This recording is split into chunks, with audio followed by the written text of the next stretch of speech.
Hello everyone, today I am going to be explaining how you can convert any MP4 file into MP3 file so easily without wasting any time. Let's get into it.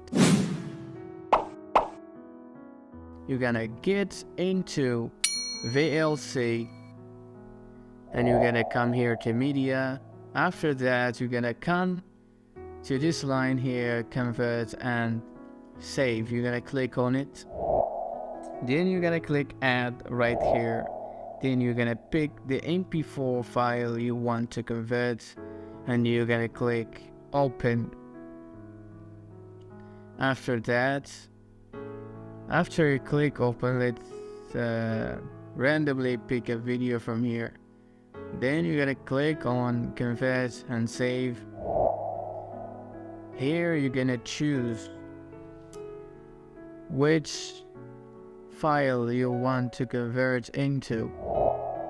I'm going to choose audio mp3. You have a lot of options here, but you're gonna change it to audio mp3 in order to convert it to mp3 file. Then after that, you're gonna click on start, and this is how you're gonna be able to convert any mp4 file into mp3 file.